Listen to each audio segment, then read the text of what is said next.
안녕하세요. 2020 대한민국 실내악 작곡제전 4번째 공연 연사를 맡게 된 손민경입니다. 먼저 시간을 내주셔서 영상을 시청해주신 모든 분들께 감사드리며 좋은 작품과 관련 자료를 미리 제공해준 작곡가님께 감사드립니다. 오늘 저는 한국과 서양 사이 문화 번역으로 바라본 현대음악이라는 주제로 작품들을 리뷰해 보도록 하겠습니다. 역사적으로 서양은 동양, 동아시아에 문화적으로 많은 영향을 미쳐왔습니다. 이와 함께 19세기 말 아래로 서구 클래식 음악 또한 한국의 음악계에 커다란 영향력을 행사해 왔습니다. 서구 전통 문화의 영향에도 불구하고 많은 한국의 작곡가들은 자신만의 음악적 기량을 쌓아왔고 음악적 토대를 확장하기 위해 독일과 미국 등 해외로 나가 지평을 넓혀왔죠. 잘 알려진 선대 작곡가 윤희상, 최근에 안타깝게도 소천하신 강석희, 그리고 백병동, 정태봉, 진은숙, 임준희 작곡가 등이 있습니다. 한국의 현대음악은 그간 빠르게 형식 언어를 체화하였고 압축적으로 성장해 오면서 오늘날까지 수많은 작곡가들이 함께해 왔습니다. 작곡가들은 한국과 서양의 만남 속에서 전통과 혁신이라는 태즈 안에 음악적 정체성을 고민해왔고 이를 다양한 방식으로 풀어나갔는데요. 서양 음악의 폭넓은 수용기, 서구 모더니즘 및 아방가르드 음악 적응기, 민족주의적 정체성 강화기, 새로운 양식과 다원화된 음악 경향을 보여왔습니다. 오늘의 음악 또한 문화에 대한 다양한 문제의식과 질문을 던지면서 창작의 꽃을 피워나갔는데요. 오늘 대한민국 실내악 작곡제전 4번째 시리즈에서는 무려 8명의 작곡가들이 참여하게 될 텐데요. 대부분 혈기왕성하게 활동하고 있는 30, 40대 젊은 작곡가들입니다.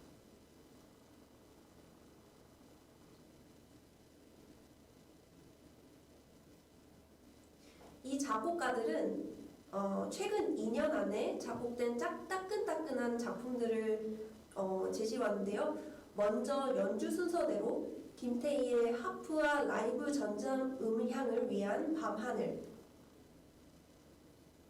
이혜원의 피아노를 위한 리슨, 노성경의 플루트, 2대의 바이올린, 비올라와 첼로를 위한 꿈속에서, 설수경의 클라리넷, 오보에, 바이올린, 첼로, 피아노를 위한 댄싱 라이즈, 이문희의 알토 색소폰과 바리톤 색소폰을 위한 불량화소, 정세훈의 피아노를 위한 라노이 르누아즈, 유도원의 바이올린, 첼로, 피아노를 위한 연속적 그리고 비연속적 움직임, 마지막으로 김승림의 소프라노, 플룻, 첼로, 피아노를 위한 3개의 노래 레미리 3가 있습니다.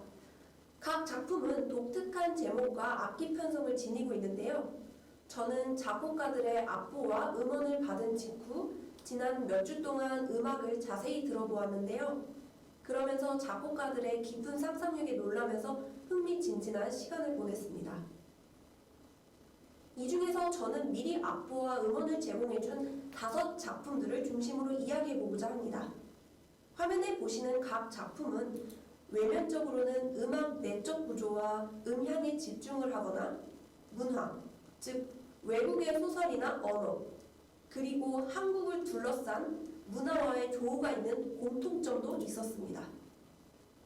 이는 단순히 음악 외적 아이디어를 음악과 결합한 표제적인 것을 넘어서 서양과 한국의 문화적 질문을 통한 구체적인 음악적 대답으로도 볼 수 있겠는데요. 그래서 저는 이러한 작품들을 탐색해보니 떠오르는 개념은 Cultural Translation, 문화 번역이었습니다.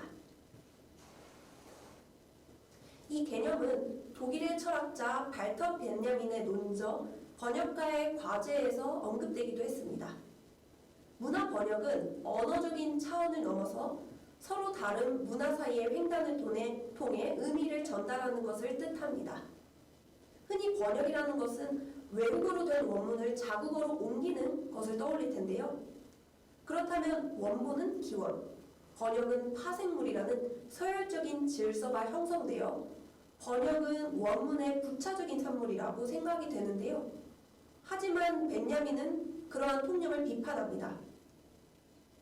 번역은 원본에 의존해 있으면서 동시에 그로부터 상대적으로 독립한 하나의 고유한 형식이라는 것이죠. 벤야민에 따르면 문화 번역은 단순히 원문의 의미를 수용자가 이해하도록 해석해주는 차원의 직역이나 의역의 차원이 아니라 수용의 스펙트럼의 폭이 넓어지고 더 깊은 차원으로 나아가게 되는 것으로 설명합니다. 즉, 두 문화의 이질적인 틈새 공간에서의 역동적인 상호작용에 의한 바로 창조의 행위로 설명합니다.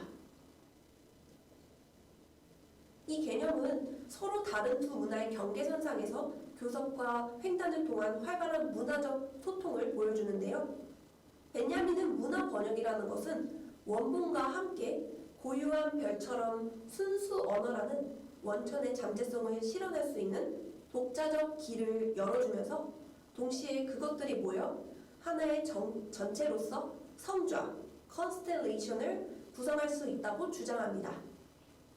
저는 여기서 문화적 내용들을 음악으로 번역이 되었을 때 단순히 2차적 재현물이나 파생물로서의 가치가 아니라 음악에서의 번역이 원문의 의미를 훨씬 더 창조적으로 전달해주는 등 다양한 가능성을 준다고 보았습니다.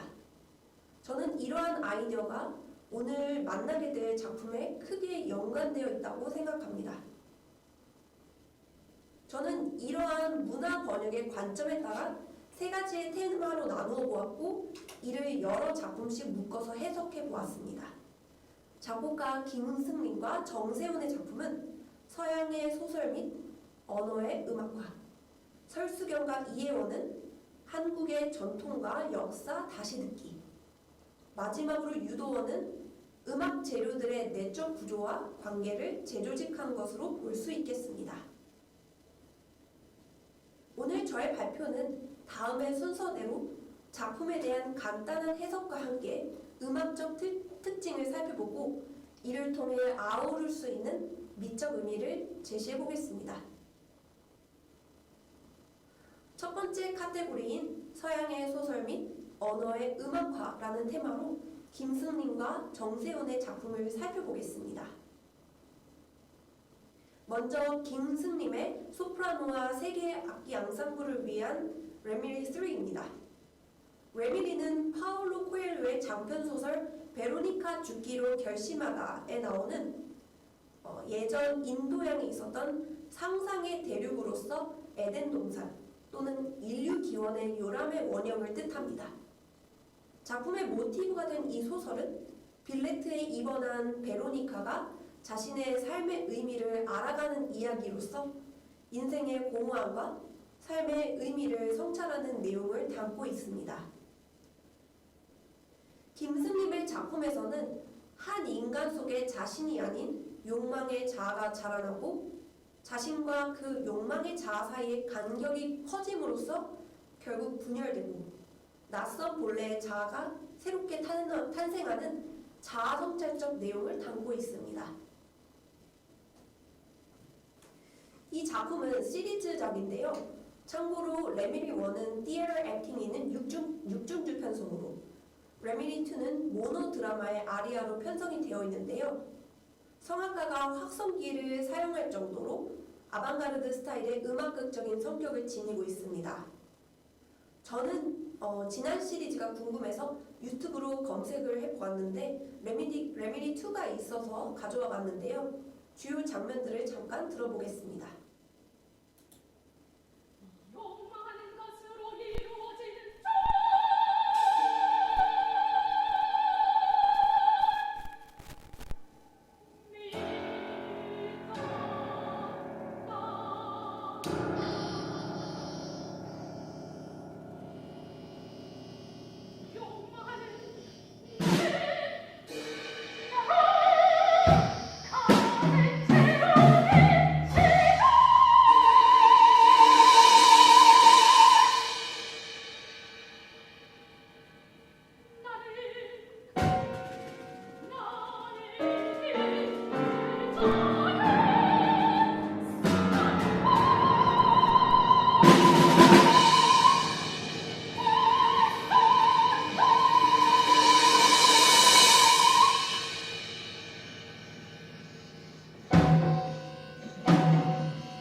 작곡가가 직접 연주에 가담한 모습뿐만 아니라 성악가의 낯선 시도들이 자유로이 보이고 있는데요.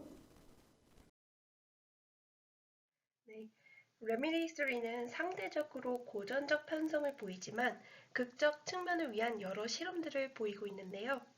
피아노와 첼로와 플루트 및 소프라노의 세 곡의 연가곡으로 구성되어 있습니다.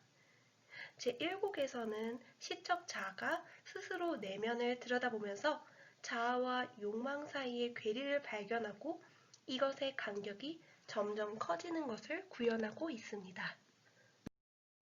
제2곡에서는 결국 시적 화자의 자아의 분열이 일어나며 분열 이후 낯선 자아로 새롭게 탄생합니다.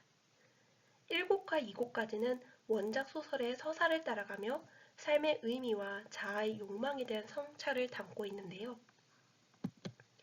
하지만 제3곡은 앞의 두 곡과 결이 다른 방향인 약간의 시니컬한 어조로 진행되고 있었는데요. 이 부분은 뒤에 가서 자세히 설명하겠습니다. 각 악장은 가사의 컨셉에 따라 음역 및 음색을 다르게 설정하여서 개별성을 부각하였습니다. 먼저 제1곡에서는 자신이 스스로 내면을 들여다보았을 때 자아와 욕망의 자아와의 사이에 괴리가 드러나며 오페라의 레스타티보를 연상시키듯 소프라노의 도움으로 반복되고 있으며 플룻의 마이크로톤의 상하행이 담긴 슬라이딩 톤과 피아노 극저음별 뮤트 그리고 첼로의 논 비브라토로 다양한 음색으로 그려내고 있습니다. 이후 욕망의 자아와 내면의 자아 사이의 간격이 점점 커지는데 이러한 양상은 가사에서 간격이라는 낱말의 반복적인 배치로 드러납니다. 이때 소프라노의 음의 길이는 점점 길어지고 그에 따라 도야금들을 빠르게 연주하면서 간격의 의미를 드러내고 있습니다.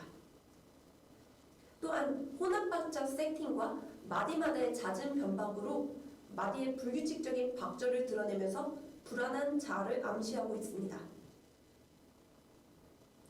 이후 제2곡이 등장하는데요. 앞보다는 느린 템포에서 역동적인 리듬으로 자아가 분열되어 파편화되는 장면을 구현했는데요. 가사에서는 깨어진, 허상, 파편이라는 단어가 자주 사용되고 있습니다. 아티큘레이션적으로 음색의 파편적인 구현이 다양한 방법으로 시도되고 있는데요. 레가토보다는 스타카토나 불규칙적인 악센트가 포진되고 있으며 특히 피아노는 소프라노 가사에 따라 피아노 내부 현의 말렛으로 힘차게 때리는 등 끊어지고 분리되는 느낌을 형용했습니다. 그러다가 분열된 이후 낯선 자아로 새롭게 탄생하는 모습이 드러나는데요. 소프라노가 넓은 음정의 도약으로 나를 세차게 부르짖고 있습니다. 반주부에서는 빠르고 강렬한 스타카토 이후 포르티시스모의 다이내믹의 강렬한 전이가 점진적으로 나타나고 있는데요. 피아노는 팜스 클러스터 주법이 드러나고 첼로의 넓은 기류의 슬라이딩 톤으로 드라마틱하게 구현하고 있습니다. 자, 저에게 궁금증을 많이 주었던 바로 제3곡인데요. 이 곡의 주된 내용은 듣지 못하는 사람들에 대한 세태 비판적인 뉘앙스를 띠고 있습니다. 반응기적인 선율이 진행하고 난 뒤 소프라노의 가사는 영어 텍스트로 전환하고 있는데요. 이때 mother를 외칩니다. 엄마. 네, 이 가사가 등장할 때 악기 없이 홀로 북백조로 나오고 있었는데요. 왜 갑자기 엄마가 나오는지 가사에 명확하게 드러나지는 않았지만 단어 속 존재의 근원, 인류의 기원이라는 함의를 담고 있다는 점에서 이를 깨우치고자 하는 의지 혹은 외침이 아닐까 추측해봅니다. 작품 제목인 레뮤리의 의미와도 닮아있기도 하고요. 뒤로 가서는 다시 한국어 듣지 못한다 라는 가사가 반복적으로 등장하는데요.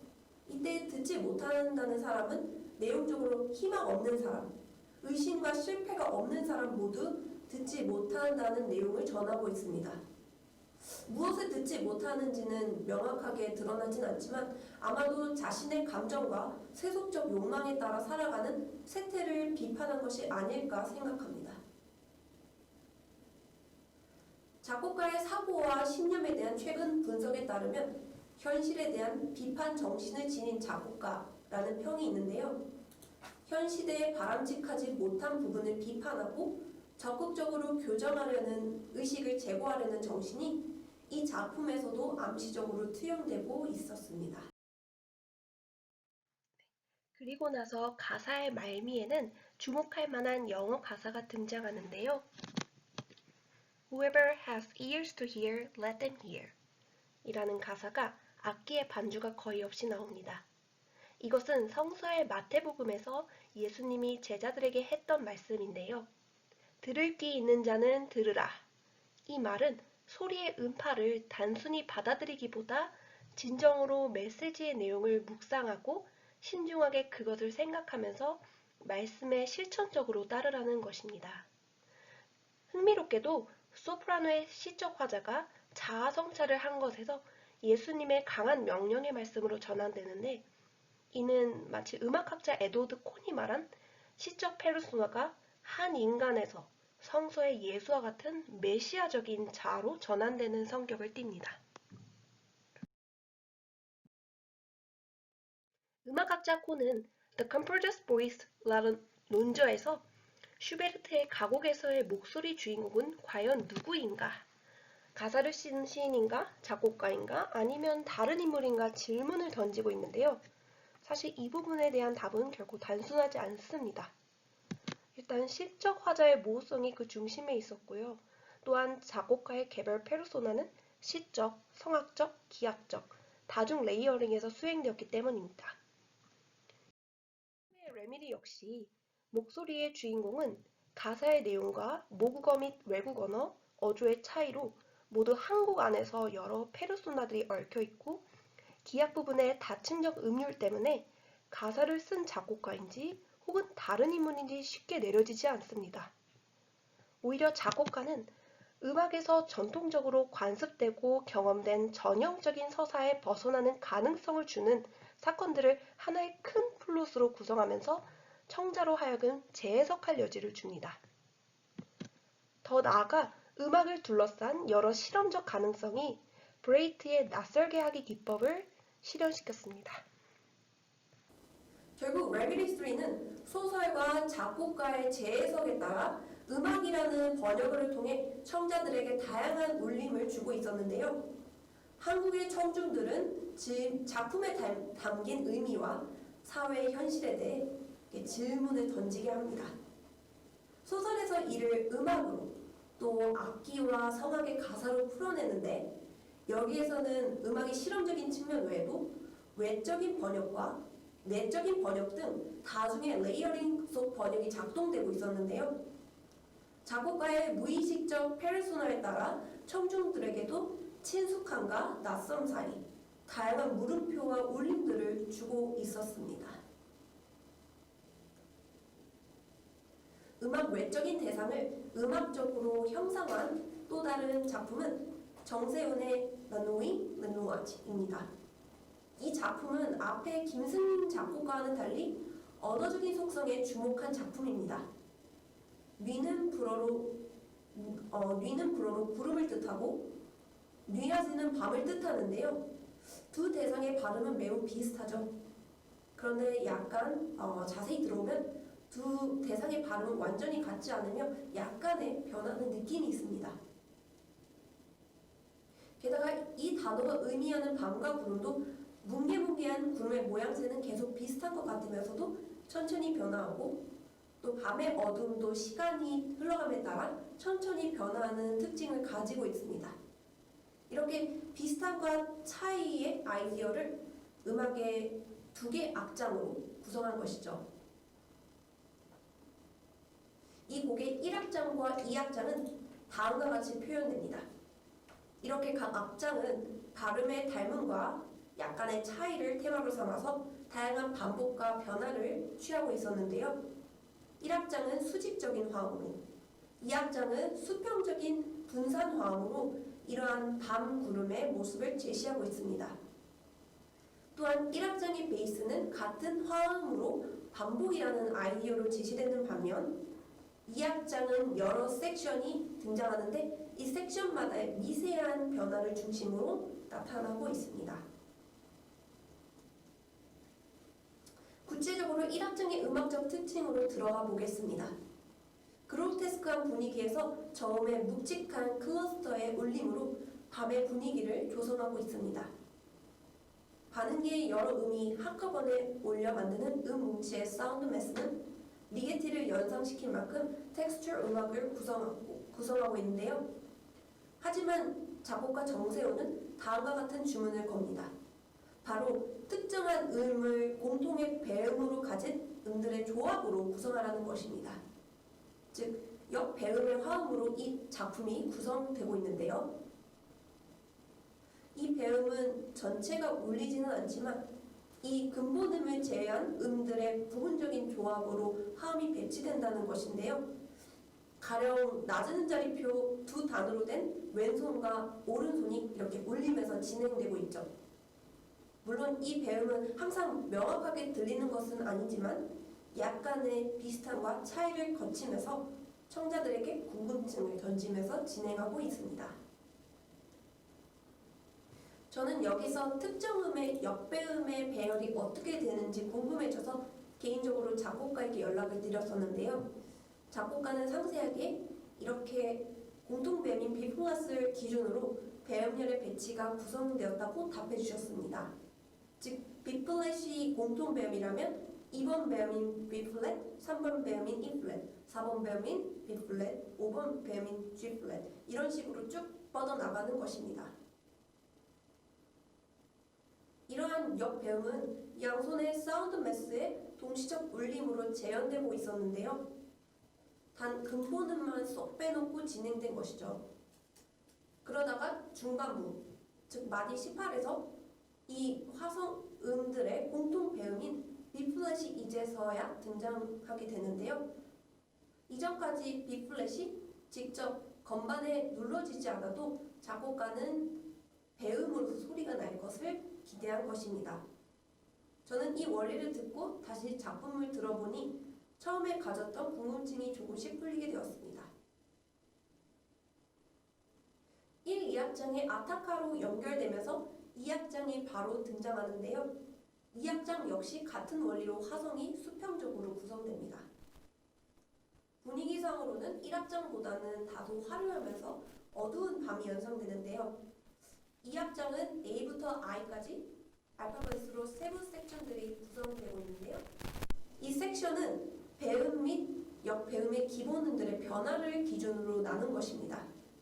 따라서 섹션이 바뀌면 화음 구성음들이 바뀌게 설정된 것이죠. 네, 두 번째 악장에서 주의할 점은 섹션 A부터 I까지 비슷한 음영들이 반복적으로 진행되는데요. 결코 동일하게 반복으로 진행되는 것이 아니라는 점입니다.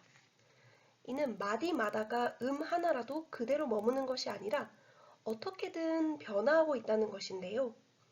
화음의 색깔이나 구성음은 비슷하게 들릴지는 몰라도 디테일적인 면에서 계속 리듬이 바뀐다든지 높이가 바뀐다든지 한 곳에 머물러 있지 않도록 약간씩 다르게 구성되어 있습니다. 그리고 많은 음들이 반음계를 포함해서 동시에 연주되므로 개별적인 구성음들을 명확하게 캐치하기가 쉽지 않은데요. 음들을 타고난 이후에 잔향이나 쉼표에서 개별음을 들을 수 있는 기회를 갖게 됩니다. 리듬은 작곡가가 임의적으로 구성했으며 완전히 똑같이 움직이지는 않지만 유사하지만 조금씩 달라지는 것을 그라데이션처럼 구현하고 있었습니다. 따라서 이 악장은 음향의 미묘한 차이를 구성음과 리듬에서 세밀하게 제시하고 있었는데요. 이 부분을 잘 염두하시면서 들으시면 좋을 것 같습니다.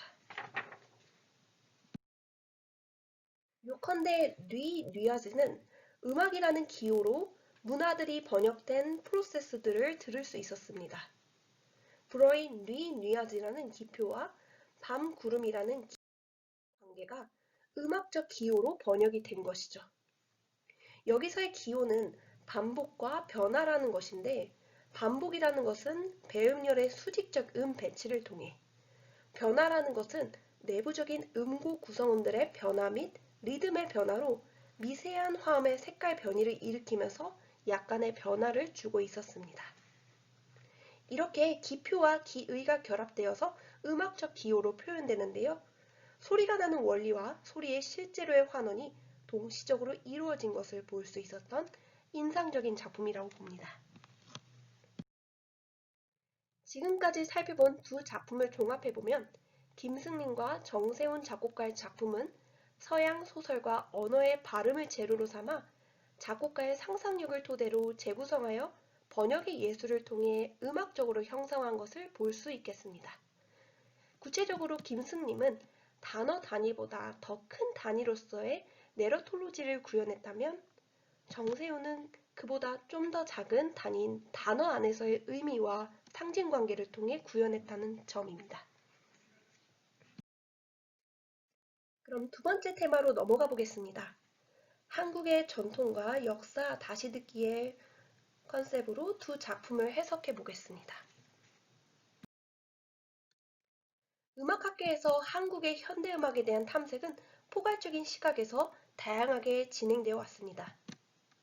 미국의 음악학자 데이비드 바콕은 다음에 윤희상 작곡가 아래 서양으로 유학 온 한국 현대음악 작곡가의 계보를 만들어 세대별 특성을 분석하였습니다.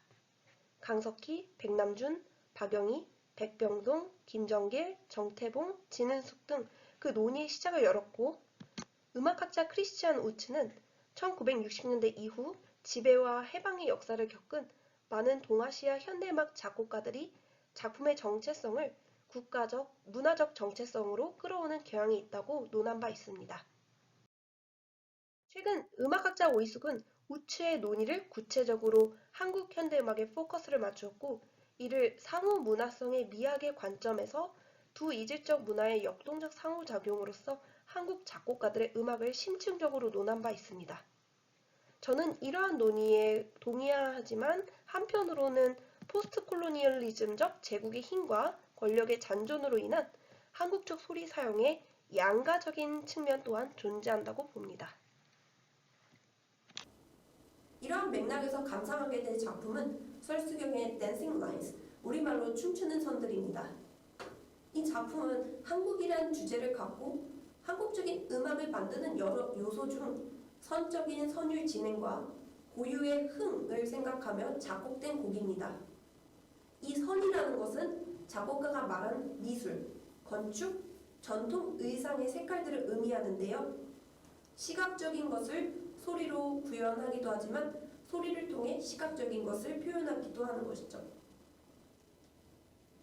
알록달록 빛깔을 띠는 여러 선들의 이미지를 서양 악기의 다양한 음색 및 리듬을 통해 마치 여러 개의 선이 춤추는 듯한 모습으로 표현하고자 한 작품입니다. 여기 클라리넷, 오보에, 바이올린, 첼로, 피아노의 서양 악기들이 있는데요. 음색은 서양적이지만 전체 악기에서의 각 악기 역할은 서열적으로 배분되기보다는 수평적으로 움직인다는 것입니다. 다시 말해 5악기가 연주될 때 솔로와 반주의 관계가 아닌 모든 악기가 함께 저마다의 목소리를 내고 있다는 것이죠. 이는 서양음악 퀸텟에서 관습적으로 볼 수 있는 주선율과 반주선율 사이에 내재한 위계적인 면과도 차이를 보이고 있죠. 설수경의 작품에서는 5종류의 악기가 개별적인 색깔이 모두 다 잘 드러나고 있었는데요. 저는 이것이 마치 한국의 대표 전통 색상인 적황, 청백, 흑색이 조화롭게 구성된 오방색의 선들이 떠올랐습니다. 개별적인 것들을 따로 떼면 몰랐던 것들이 5개의 색들을 모두 모아봤을 때 그때 비로소 각각의 뚜렷한 개성이 드러나고 있는 정신이 담겨있는 것이죠. 설수경의 작품에서는 오중주 편성에서의 공동체성이 주목되며 게다가 악기 안에서의 개별적인 악기의 색깔이 동일한 비중에 등장하며 각각이 모두 빛나게끔 만든 것이 핵심이라고 봅니다. 이 작품은 C음에서 시작합니다. 곡 전체를 아울러서 C음이 많이 쓰이고 있었는데요. 이 C 도음을 규칙적인 간격을 두고 반복하면서 음과 음 사이 다양한 리듬의 유형이 드러나고 있었는데요. 이러한 소리는 굵은 선이 연상되는데 작곡가는 스타카토나 악센트나 쉼표를 사용하여 점선을 드러내거나 붙임줄이나 긴 음가를 통해서 실선을 드러내기도 했습니다. 특히나 주목해볼 것은 리듬입니다. 다채로운 리듬 덕분에 흥겨운 느낌을 구현하고 있었는데요. 그런데 고유의 아리랑 같은 흥이나 장단 느낌은 아닙니다. 서양 박자 체계에 딱딱 정확히 맞춰서 움직이고 있죠. 그렇다고 그러한 박자 속에서 리듬이 종속돼 움직인다는 느낌보다는 보다 알록달록한 악보들이 자유로이 재미있게 퍼져나가는 느낌입니다. 또한 바이올린의 톡톡팀에서 온음음계로 한 음씩 상행하는 스케일이 이렇게 사용이 되고 있는데 이러한 밝은 분위기는 모리스 라벨의 어릿광대 아침 노래를 연상시키고 있었습니다. 후반부로 갈수록 5악기가 구현한 오방색의 선들의 텍스처가 더욱 두꺼워지고 진해지고 있었는데요.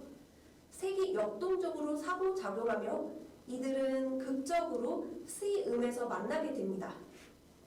8도의 유니즌으로 4분음표의 규칙적인 길이로 울리는데요.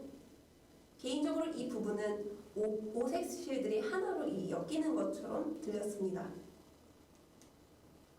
그런데 자세히 들어오면 그 수렴된 텍스처 안에서 C가 아닌 음들도 군데군데 있었는데요. 이전까지 각 악기는 전체 안에서 독자적인 정체성을 띠면서 다성적, 폴리포니적으로 갔다면 이 부분은 유니즌 속에서 약간의 미묘한 변화를 주는 헤테로포니적으로 나아간 것이죠. 한국적인 조화와 통일의 가치 아래서 뻗어나오는 각양각색의 음들은 비슷하면서도 또 다르게 균형을 이루고 있었습니다. 사실 이 작품은 외연적으로 우리가 흔히 기대할 수 있는 한국적인 선율이나 리듬이 뚜렷하게 드러난 것은 아닙니다. 한국의 전통선들이 서양 음악의 음형과 선율로, 한국의 전통적인 흥이 서양 음악의 리듬의 틀에서 구현하고 있는데요.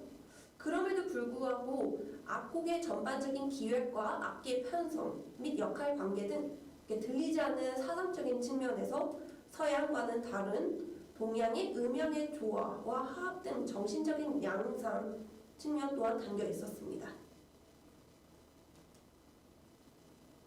그렇기 때문에 이 작품은 한국을 소재로 했지만 그것이 소리 표면으로 드러나게 한 것이 아니라 소리 이면의 관념적이고 정신적인 층위에서 한국적 컨셉의 토대를 마련했으며 이를 작곡가의 개성적인 생생한 발상을 통해 재맥락화되었다고 생각합니다. 네 번째 작품으로 넘어가 보겠습니다. 이혜원 작곡가의 피아노 솔로를 위한 리슨입니다. 이혜원 작곡가는 펜데르츠키의 제자이기도 한데요. 예술적인 텍스트로서의 한국보다는 좀 더 현실적이고 내목한 사회문화적인 텍스트로서의 한국을 소재로 하고 있었습니다. 프로그램 노트를 먼저 읽어보겠습니다. 들어봐. 저들은 우리가 없다고 하지만 우리는 여기 이렇게 있어. 잊을래야 잊을 수 없지. 어떻게 잊어? 150명의 여자들은 나란히 세우고 목을 매기 시작했어. 이젠 조선말도 중국말도 잘 못해. 부끄러워. 조선말을 잊어버린 게 가슴 아파. 하루라도 고향을 잊어본 적이 없어. 잊지 않으려고 날마다 지도를 봐. 이것은 일본군 성폭력 피해자들의 이야기이다. Listen for Piano는 그들의 이야기를 음악 속에 담고 있다. 네, 프로그램 노트를 읽어보니 우리가 상상할 수도 없는 잔인하고 참혹했던 피해자의 이야기가 절절히 담겨 있는데요. 이러한 참혹한 이야기들은 음악적으로 다음에 3가지 재료가 중점적으로 표현되어 작용하고 있었는데요. 먼저 시작음이 베이스 저음부의 C가 이렇게 지속이 되고 있었는데요. 다소 무겁고 어두운 분위기를 형성하고 있었습니다. 그리고 C와 D 플랫의 단 2도와 단 9도가 계속 잇따라 등장하는데요. 이 부분은 곡의 중심축을 이루고 있습니다. 또 중간에 추가되는 감 5도를 비롯한 이렇게 불협화음들은 날카롭게 들려서 참혹함을 더욱 부각시킵니다. 이 작품은 구조적으로 총 7섹션으로 나누어져 있습니다. 화면의 앞부분은 섹션 1에 해당하며 나머지 섹션은 섹션 1의 발전 및 전개가 아닌 패턴의 변주로서 작동하고 있었는데요. 위에서 말씀드린 세 가지의 동일한 재료를 토대로 리듬이나 아티큘레이션, 템포가 변화하는 방식으로 진행되며 다이내믹은 작기 시작해서 크게 확산되는 일반적인 흐름을 보이다 후반부로 갈수록 드라마틱하게 진행됩니다. 두 번째 섹션을 예로 들어 보겠습니다. 첫 섹션과 달리 템포가 2배로 빨라지며 베이스의 원래 점 4분음표로 갔던 흐름이 8분심표와 8분음표로 쪼개서 진행됩니다. 이 부분은 리듬적으로 약간의 우리나라 자진몰이 장단을 연상케도 하는데요. 그러나 빠른 템포로 인하여 전통적인 리듬은 거의 감지가 되지 않습니다. 섹션을 거치면서 좀 더 음역대의 폭이 넓어지고 화음의 텍스처가 점점 두꺼워지고 있습니다. 섹션 5에서는 8분의 12박에서 일정하게 갔던 것에서 8분의 7박으로 변박이 발생하는데요. 이렇게 쩔뚝거리는 리듬으로 균형의 어긋남에 따른 불안감과 긴장감을 부여합니다. 또한 베이스가 C와 D 플랫의 단 구도 간격의 음들이 분리되어 도약적으로 움직이고 있으며 오른손의 완전 팔도 유니즌 타건으로 계속 진행하고 있었습니다. 마치 펜데르츠키의 사이렌 소리가 가미된 소리 덩어리를 연상시키고 있었습니다. 특히 클라이막스로 가기 전 음역대 대비로 C의 강한 페달톤과 오른손의 C와 D 플랫의 강한 타건의 유니즌은 마치 소녀들이 비명을 강하게 외치는 것처럼 들렸습니다. 이 작품은 여전히 큰 이슈가 되고 있는 역사에 씻을 수 없는 고통을 앓고 있는 피해자 여성의 목소리, 말 못할 아픔을 음악으로 담아내어 어두운 진실을 끄집어내는 측면이 있습니다. 이는 선율적으로 C와 D 플랫, G의 단순한 음으로 구성되어 있지만 리듬과 다이내믹의 전환으로 거대한 퍼포먼스를 구사하고 있었는데요. 저는 이 작품이 포스트 콜로니얼리즘의 프레임 속에서의 문화 번역이 이루어지고 있다고 봅니다. 인도 출신의 문화 이론가 가야트리 스피박의 대표적인 논조인 하위 주체는 말할 수 있는가? 논조에서는 하위 주체인 제3세계 여성의 목소리에 대한 문제제기가 있었는데요. 작곡가 이혜원의 작품은 스피박의 질문에 대한 대답의 가능성을 주고 있었습니다. 스피박은 서양에 의해 재현되지 못했던 타자, 여성에 대해 문제를 제기했었는데요. 그는 백인의 유럽 중심적인 시야가 타자를 객체, 대상으로 만들었고 서발턴은 표면적으로 자신의 관점을 표현하는 것처럼 보일지라도 이것은 서구가 듣고 싶어하는 제국의 시스템 안에서 표출되는 것이라 논하고 있습니다. 이에 제3세계의 여성은 서구에게 허락된 목소리만을 내므로써 아무런 목소리를 내지 못하는 모순을 일으켰다고 주장하였습니다. 그렇지만 스피박은 하위 주체는 말할 수 없다는 것으로 결론을 낸 것은 아니었습니다. 스피박의 앞의 논저 이후 다음의 대담에서 그의 통찰이 드러나고 있었는데요. 저는 이것이 이혜원의 음악의 의미와 긴밀히 연결되고 있다고 봅니다. 당신을 침묵하게 하는 저속한 가품을 써온 역사에 대해 분노하지 않는가? 저로서는 누가 말해야 하는가라는 질문은 누가 듣는가 하는 질문보다 중요치 않습니다. 제3세계의 사람으로 내 자신을 위해 말하겠다고 하는 것이 필요하겠죠. 그러나 정말 필요한 것은 그가 그러한 입장에서 말할 때 진지하게 들어줘야 한다는 것입니다. 실로 그것은 제가 우연히도 인도인이라든가 뭔가 그런 이유 때문에 말하게끔 해주는 저 자비로운 제국주의 정세가 아니라는 말입니다. 제가 지금 어떤 장소에서 너무 쉽게 발언할 수 있다는 그 이유만으로 100년 전에도 제가 그렇게 말할 수 있었을 것인가 이는 생각할 수도 없는 일이겠죠. 일종의 역전된 상황이기도 하지만 약간 의심적인 것입니다. 그렇지만 우리 시대에 그것을 슬로건으로 고집하는 것이 매우 중요합니다. 스피박은 여러 가지 이데올로기적인 상황에 적극적으로 대처하기 위한 실천적인 태도를 촉구하고 있었는데요. 이 중에서 진지하게 그들의 말을 들어줘야 한다라는 스피박의 당부는 일본의 피해를 입은 한국의 희생된 여성들의 목소리를 제대로 들어야 하는 것으로 해석이 될 수 있겠습니다. 이러한 논의를 토대로 삼아 실제 음악 공연에서 여성의 목소리를 잘 들어보셨으면 좋겠습니다. 지금까지 이 두 작품을 한국의 전통과 역사를 다시 듣기라는 관점에서 살펴봤는데요.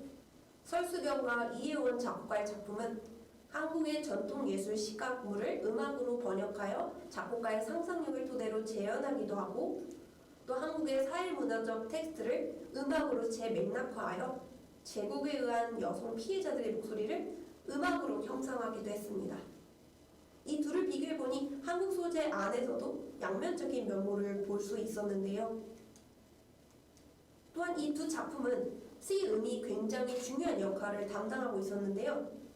설수경 작곡가가 밝은 음조로서의 기능으로 헤테로포니의 축으로서 담당했다면 이혜원의 작품은 불협화음을 형성하는 요인으로서 내면의 슬픔과 고통의 메타포로 작용하는 점에서 차이를 보이고 있었습니다. 마지막 카테고리는 음악 재료들의 내적 구조와 관계를 재조직하는 것입니다. 작곡가 유도온과 그의 작품 세계를 중심으로 살펴보겠습니다.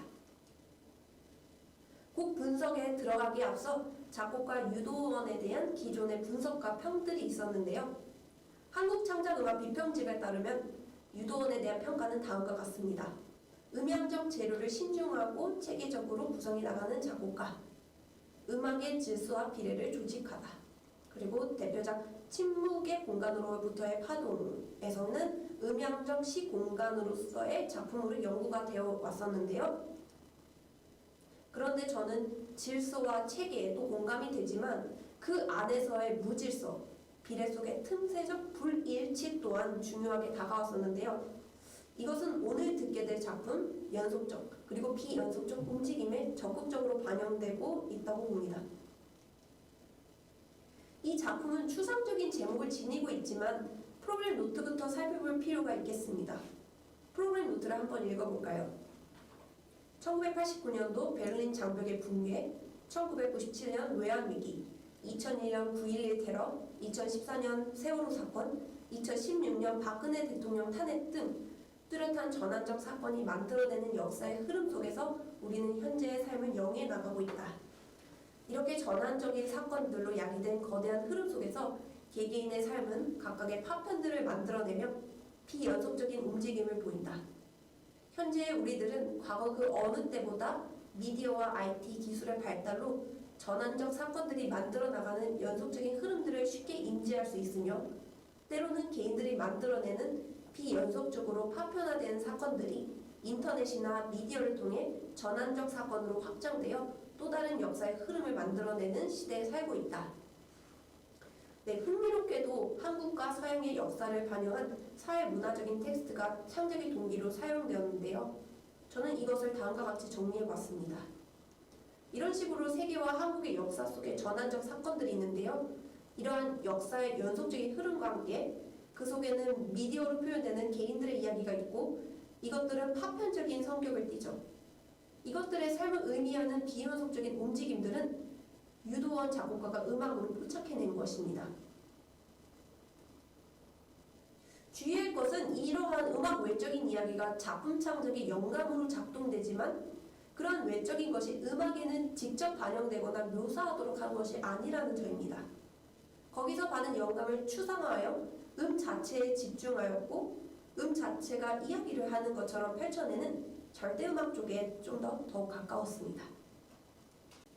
이 작품에서는 최소 단위의 음을 사용하는 점의 움직임, 그리고 지속음으로 표현되는 선적인 연속적 흐름, 그리고 나중에는 선적인 층위가 빽빽하게 모아져서 두꺼운 면이 구축되는 음향적 설계를 들을 수 있었습니다. 여기서의 점은 단이도 음정이 중심으로 작용되는데요. 첫 시작의 C와 D 플랫의 음은 종지음과의 일치로 일종의 수미성과적 통일성을 이뤄냅니다.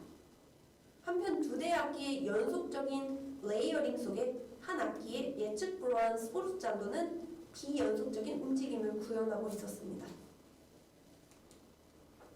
이 작품은 A부터 J까지의 넘버가 구획되고 있었는데요. 이것들은 각각은 개성적인 패시지를 보여주면서도 서로 연결되어 점진적으로 구조되어서 진행되고 있었습니다. 저는 크게 이것을 5구간으로 나누어 봤는데요. 정적인 흐름이 등장하는 발단, 예측 불허하게 튀어나온 음들과 리듬의 밀도가 점점 좁혀지는 전개 부분, 첼로와 피아노의 갈등과 대결이 드러나는 위기, 그리고 아주 두꺼운 텍스처로 카오스와 같은 혼돈의 클러스터를 형성하는 절정, 그리고 다시 적적인 흐름으로 짧은 음들의 간헐적 울림의 결말까지, 이렇게 각 섹션은 구조적으로 순서와 구획을 나누어 연속적인 흐름과 비연속적인 이야기를 다이나믹하게 펼쳐내었습니다. 악보에서 작곡가의 기보 방식 또한 주목해 볼 필요가 있는데요. 음악이라는 시간 예술 안에서 시간과 현재 의미에 대한 질문의 흔적으로 볼 수 있겠습니다. 바로 비례 리듬 기보법인데요. 대략적인 길이를 통해 소리가 지속되는 길이를 보여준 것이죠. 음악에서의 시간성이란 음과 음의 배열 관계로 나타내는데, 특히 음표 기둥의 모양을 통해 리듬 시가를 나타내는 대신 마디 내에서의 공간을 분할하여 음표를 배치하는 방식으로 리듬의 분할을 나타낸 것이죠. 보시면 간격이 조밀할수록 빠르게, 성물수록 여유있게 연주하는 것인데요. 이것은 마디를 시간적으로 조직한 것으로, 이러한 기보로 인해 연주자들은 시간에 대한 컨트롤을 유연하게 할 수 있게 됩니다. 아울러 이 아래 악보에 음표에 빗금이 쳐져 있는 것도 볼 수 있죠. 이것은 음을 쓸어버리듯 빠르게 음들을 훑는 것을 의미합니다. 저는 이것을 허브 리듬이라는 말로 표현하고 싶은데요. 불안하고 가변적인 리듬으로 원래의 박자를 착각하게 만들고 있죠. 이것은 독특한 리듬을 구현할 뿐만 아니라 음악에서 전통적으로 중요하게 필수 요소로 갖추어져 왔던 서구식의 전형적 박절에 대한 비평적 시선을 엿볼 수가 있습니다. 유도원의 박절은 펜을 휘갈겨 쓰듯 정확한 음 길이가 아닌 소리의 맵시를 구현하면서 어긋남과 균형 사이에서의 굴절을 보여주고 있었습니다. 게다가 이러한 허브 리듬은 클라이막스에서 선적인 층들이 여러 번 엮이면서 두꺼운 텍스처를 형성하고 리듬의 밀도 또한 변화를 주어 넓은 표현의 범위를 장착하고 있었습니다.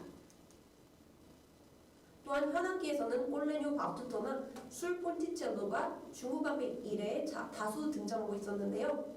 술 폰티첼로의 트레몰로로 현을 누르는 활의 압력의 정도에 따라 다양한 음색이 줄비에 있었습니다. 구체적으로 악기의 본연의 소리와 약간의 잡음이 담긴 소음을 오가면서 음색의 유연한 효과를 보여주고 있었어요. 유도원의 연속적 그리고 비연속적 움직임 작품은 최소한의 음 재료를 시작으로 삼아 이를 경제적이고 논리적인 방식으로 풀어냈으며, 그리고 선형적인 진행만이 아닌 어택과 다양한 음색적 울림으로 수직적 진행을 포괄한 음향적 시공간성, 또한 체계적인 조직으로 음향 텍스처의 점선면의 구현으로 입체감을 발휘하고 있었는데요.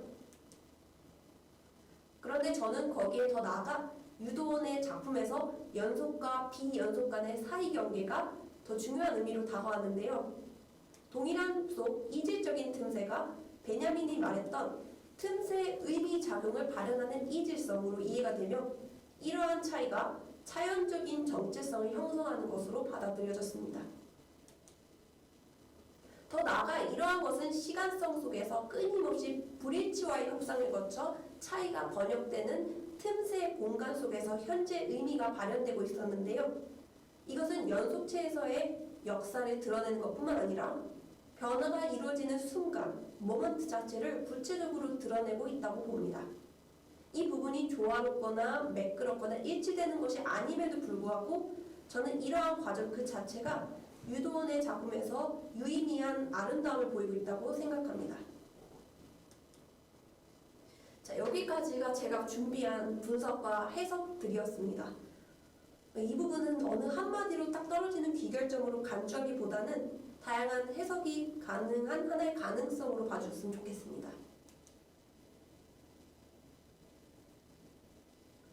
지금까지 한국과 서양 사이의 문화 번역의 관점에서 살핀 5곡들의 작품들입니다.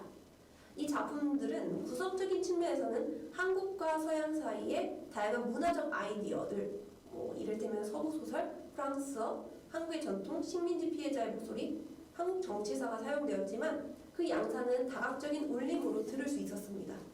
이들은 인간의 삶을 말하기도 하고 역사를 말하기도, 또 단어 하나에 집중하거나 문학의 내러티브를 이야기하고 있었습니다. 재료적인 측면에서는 작은 단위에 집중해 재료의 에센스를 뽑아 의미 있는 사용을 엿볼 수 있었습니다. 이것은 작곡가들의 깊은 상상력이 작품의 기본 토대가 되어 익숙한 소리와 낯선 소리와의 긴장 관계를 통해 개별적인 통찰이 뒷받침되어 있었습니다. 음악 문화적 재료들을 불러오지만 이것을 추상화하거나 파편적으로 재구성하는 등 다양한 행위들을 통해 작곡가의 확고한 예술적 정체성을 확인할 수 있었고요.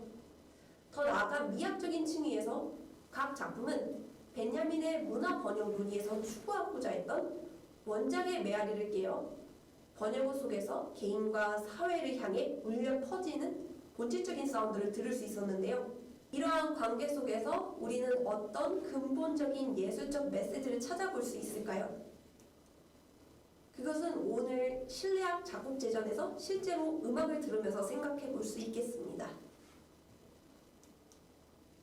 끝으로 오늘 참여 작곡가들은 두 문화를 다룰 때 한국과 서양 문화의 경직된 사유를 넘어 문화의 상호 대화 속에서 참작자의 혼종적 의식, 그리고 이 둘 사이의 유연한 횡단과 교차로의 진지한 탐구를 통해 미학적 의미를 창출하고 있다고 생각합니다.